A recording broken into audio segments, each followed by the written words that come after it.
yo soy judío y voy a liberar al pueblo judío, o sea, desde este lugar. ¿No tiene solución este país? No, ¿No tiene solución? este país es inviable. ¿Y qué hacemos?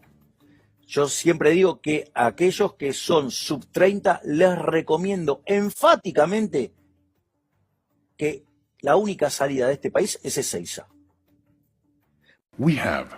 Contamos con amplias extensiones de tierra, con acceso a energía, con acceso a agua en climas fríos, que es como la guinda en el pastel para el enfriamiento de los sistemas, y en una zona sin conflictos armados, sin tsunamis ni terremotos. No hay muchos lugares en la Tierra con esas cosas. Obviamente, el problema de esta área es que está poblada de argentinos. Así que esto es lo único que tenemos que solucionar. Propongo ir a un equilibrio como la rebelión de Atlas, separar el país entre los vagos parásitos que viven. Israel en nuestra Patagonia, como ya lo dieron a entender Milei y el rabino Bergman. A Dios, sino hay que ayudarlo a Dios también a que se haga presente en nuestra bendita tierra para que Argentina como tierra prometida cumpla como tierra prometida. Argentina como tierra prometida. Tenemos que entender que la tierra prometida es sagrada para ser también partida y repartida, como así fue el origen de la creación del Estado de Israel en la partición de 1947 por las Naciones Unidas.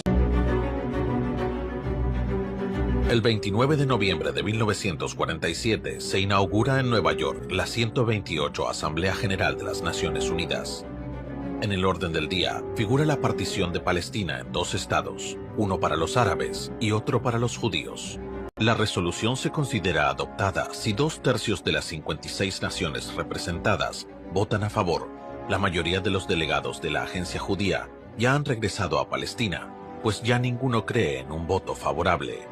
Solo Abba Eban cree aún que es posible. Eban escribió: tomamos un mapamundi, lo cortamos en trozos y abordamos a las delegaciones presentes. Pero a pesar de nuestros esfuerzos, nos faltaban 3 o 4 votos. Solo teníamos unas horas para cambiar el rumbo. Enviamos telegramas a todos los rincones del mundo, despertando en plena noche a personalidades influyentes para pedirles que hicieran lo que parecía imposible. Todo el mundo utilizó su influencia, grande o pequeña, en un intento desesperado por inclinar la balanza a nuestro favor. En 1905, en el séptimo Congreso Sionista, se decidió establecer la patria judía en Palestina, después de considerar la posibilidad de hacerlo en Uganda y Argentina. Uno de los participantes, Isaac Epstein, tomó la palabra. Hemos olvidado un pequeño detalle. Hay toda una nación que ha vivido en esa amada tierra durante siglos y nunca ha pensado en marcharse. Estamos a punto de cometer un grave error psicológico.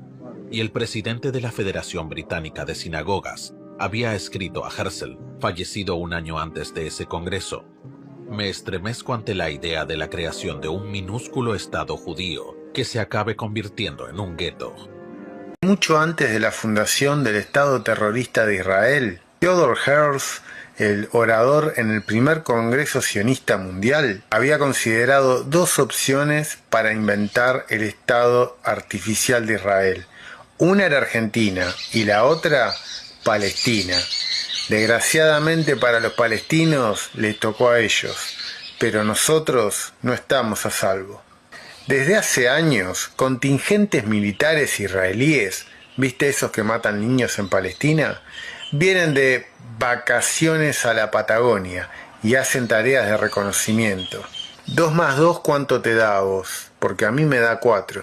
Dicen que quieren la Patagonia, ya están en la Patagonia y la Patagonia se incendia todos los años. ¿Te parece que es casualidad? Soldados israelíes que patrullan la Patagonia, que son parte de un proyecto de toma de medidas topográficas, que juntan información en la Patagonia y que son también en este contexto tal vez protagonistas de estas cosas que ya nadie puede negar, y es que a través de, por ejemplo, el diario Haaretz de Israel, ofrecen terrenos en la Patagonia solamente para gente que se reconozca a sí mismo como judía. Esto está pasando hoy en la República Argentina y se ofrecen los terrenos en el diario Haaretz de Israel y en muchos otros. Pero esto es parte de una realidad que muchísima gente no quiere ver: los incendios que están pasando en este momento.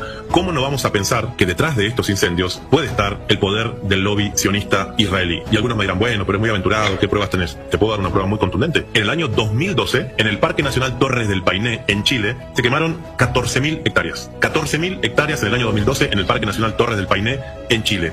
Detuvieron a una persona que pudieron comprobar de que había sido el iniciador a propósito de este incendio. ¿Cómo se llamaba este señor? Rotter Singer, ¿sí? Coincide con el apellido de aquel señor Paul Singer, dueño de los fondos buitres que nos tuvieron en jaque durante tanto tiempo, que era un soldado israelí que ni siquiera había entrado por la entrada natural del Parque Nacional Torres del Paine, que había entrado por otro lugar y lo incendió de manera deliberada. Son tan fuertes los poderes fácticos que mandan a estos muchachos a generar estos incendios en la Patagonia, que saben cuál fue la pena que le dieron a este muchacho, que terminó él mismo reconociéndolo, porque no le quedaba otra, porque se hizo una investigación. ¿Saben cuál fue la pena que le dieron a este ciudadano israelí por incendiar 14.000 hectáreas del Parque Nacional Torres del Paine en Chile? Pagar $7.500. Así como lo escuchan. Frente a toda la opinión pública chilena, frente al Poder Judicial, que se evidenció y que él dijo, sí, creo que fue un accidente, pero yo lo prendí fuego, en hebreo lo dijo, le hicieron pagar $7.500. Entonces, ese es el nivel de impunidad que la injerencia del lobby sionista está teniendo en nuestra región. Entonces, cuando vemos estos incendios, cuando vemos que el presidente Milei quiere quitar la ley de bosques, que una de las cosas que hace es, prohibir la venta de estos grandes latifundios o terrenos después de que son quemados, porque lógicamente pueden ser quemados para que baje su valor. Exacto. Pierden. O sea, ¿quién va a querer invertir en algo que por 20 años un turista no va a querer pisar porque está todo quemado? Bueno, hay gente que tiene dinero y que piensa futuro porque piensan en la ocupación de ese espacio. Claro. Entonces, cada vez hay más evidencia de que esta gente y sus proyectos políticos son parte de nuestra propia realidad. Con el megadecretazo del 20 de diciembre, Milei se llevó puesta la Ley de Tierras. Sancionada hace más de una década, la Ley de Tierras Rurales limita la capacidad de extranjeros para controlar tierra argentina. La normativa establece que los extranjeros no pueden tener más del 15% de las tierras del país, de una provincia o de un municipio. También fijó un límite de 1.000 hectáreas por titular extranjero en la zona agrícola núcleo. Esta ley es clave para frenar la extranjerización de Argentina y proteger las fronteras y los recursos estratégicos. Su derogación por decreto solo beneficia a los grandes negocios inmobiliarios y a los intereses extranjeros, la verdadera casta a la que el nuevo gobierno defiende y no combate. Argentina tiene que ser para los argentinos. Ir contra este principio es ir contra la patria. Cambia la normativa. Se establece que hay que esperar 30 años para recalificar terrenos quemados. Ahora el gobierno ultima otra ley que tumbará esa prohibición. Lo que hace es abrir la puerta a que nuevos incendios forestales provocados para generar ese cambio en la calificación del suelo puedan ocurrir. Él nombró la ley de tierras, pero ¿de qué se trata? Básicamente limita la compra de terrenos naturales por parte de extranjeros en defensa de la soberanía nacional, ya que limita la posibilidad de vender a extranjeros tierras que tienen fuentes de agua importantes o que están en zonas de seguridad de fronteras.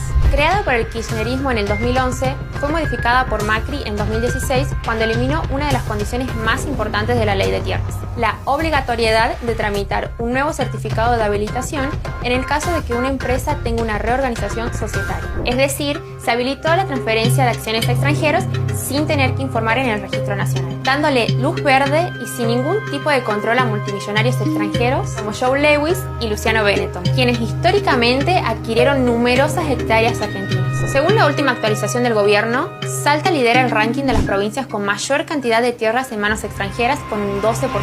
Le siguen las provincias de Misiones, San Juan, Corrientes, Mendoza y Catamarca. En conclusión, con la derogación de la ley de tierras, se daría vía libre a la comercialización irrestricta de las tierras argentinas y a la apropiación descontrolada de tierras de dominio nacional.